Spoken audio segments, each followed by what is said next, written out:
kubaha Bibiliya.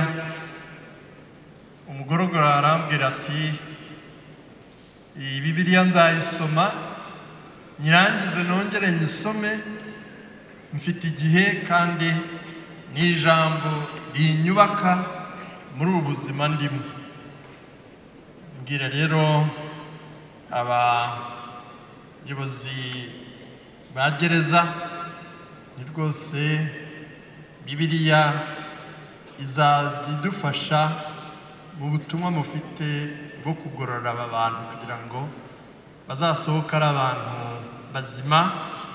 Badufasha bibutsa ko ari umunsi ukomeye ku Kristo, aho twizihiza ubuzima bw'umwami wacu Yesu Kristo. Pasika duha kwizera kuko Kristo yadutsindiye urupfu akaduha ubuzima. Bivuze ko na nyuma y'ubu buzima, kubera ko urupfu ruhora ruduhiga ntawe uruhunga, ni umwanzi mubi w'umuntu w'ubuzima, ariko Yesu yaradutsindiye. Kandi ijambo ry'Imana Bibiliya niyo yatugejejeho iyo nkuru nziza, ni nayo ikomeza kutujijura no kudufasha kuzirikana kuri urwo rukundo rukomeye Imana yadukunze, ikadukomeza mu kwemera no kuba urugero rwiza, kubiba amahoro n'urukundo nk'uko tubihabwa mu rugero na Yesu Kristo. Abantu bakiriye ijambo ry'Imana, isi yagira amahoro, ingo zagira amahoro, ibihugu byagira amahoro, abavandimwe bagira amahoro. Pasika rero nicyo ngicyo itwibutsa. Ibyo byose dukomoramo kwizera kwacu bishingiye kuri ijambo ry'Imana Bibiliya, ari nayo yaduteranyirije aha ngaha kugira ngo twese abayikunda tugire uruhare mu gukomeza gukora ku buryo iboneka.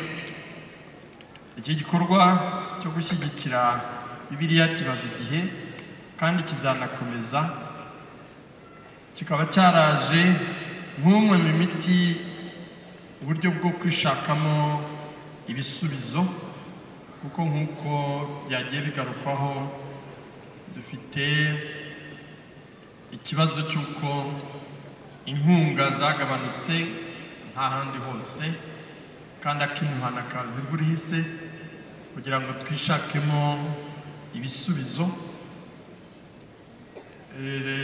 Tukimara gutorerwa kuyobora imiryango ya Bibiliya mu Rwanda, umunyamakuru yarambajije ati ko Bibiliya zisigaye zigoye kuzibona, zihenze, murateganya iki?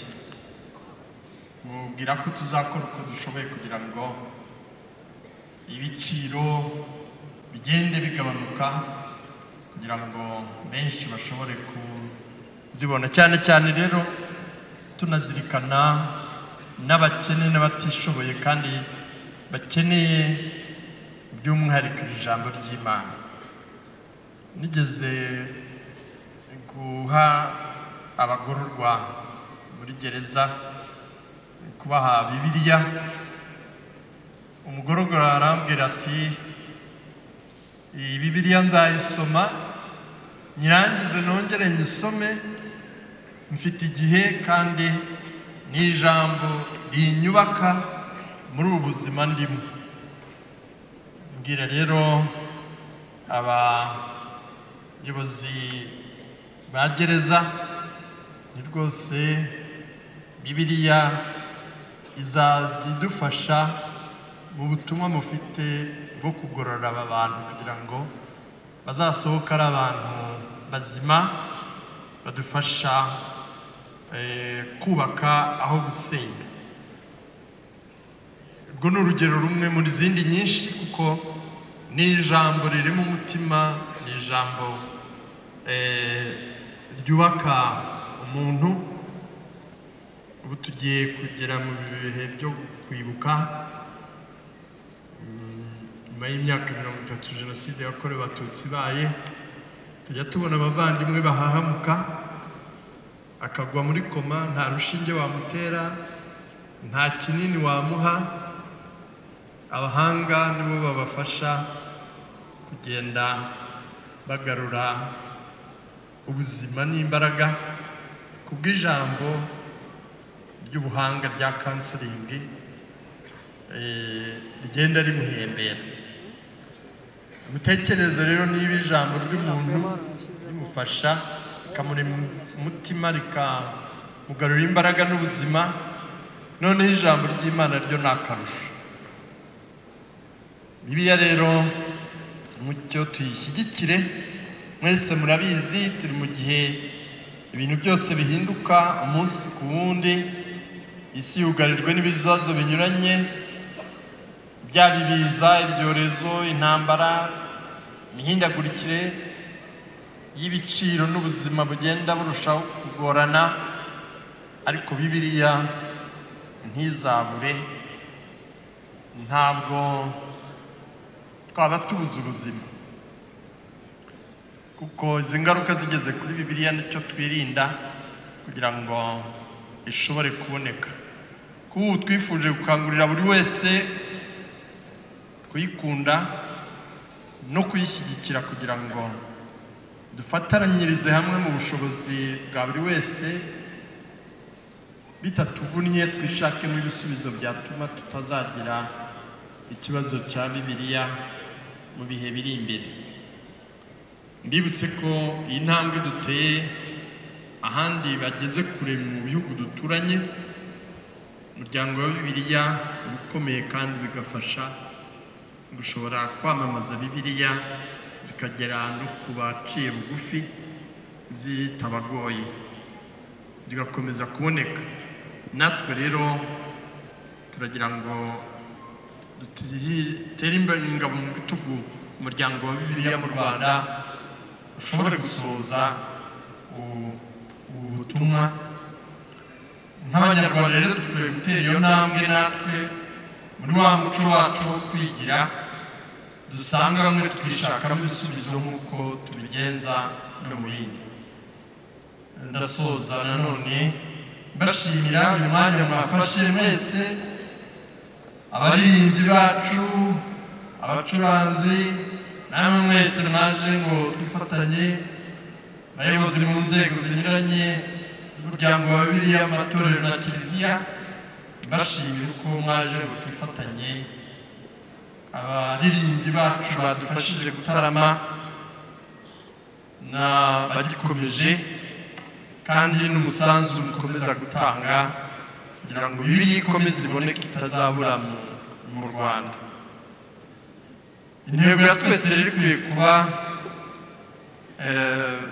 kwishyira hamwe kugira ngo duhe umwanya n'agaciro Bibiliya, kuyisoma no kwemera ubutumwa itanga kugira ngo ubuzima bwacu burusheho kuba bwuzuye dusendereye.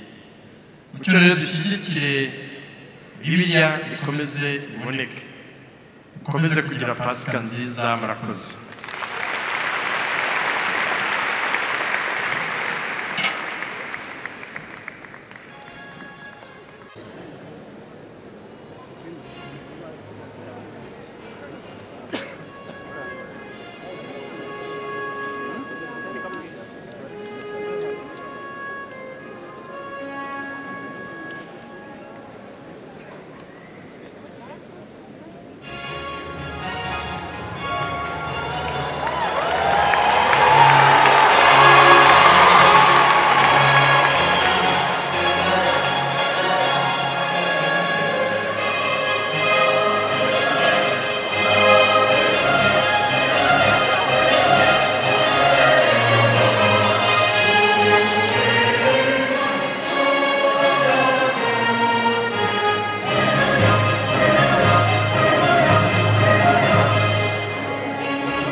reka tubongera amashyi menshi cyane.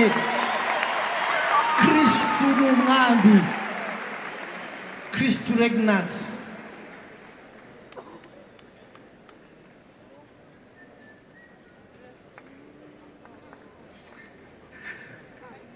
Kristu renyatse, Kristu ganje, Kristu ni umwami.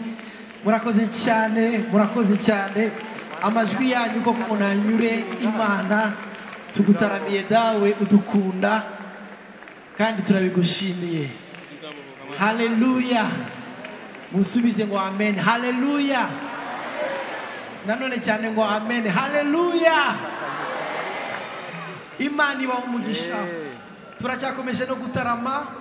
Murabona ko ari ibihe byiza byo kwishimira, ibi bihe byiza nanone turi mu bya Pasika. Mu kanya tugiye kwakira umuhanzi witwa Eli Bahati, niwe ugiye kudutaramira. Mukomeze muryoherwe n'ibi bintu. Reka mbabwira akantu kamwe gatoya cyane. Iyo umuntu ashaka kurya cake ikamuryohera, ntago afata ingredients cyangwa se ingredients zigize cake wazitandukanye.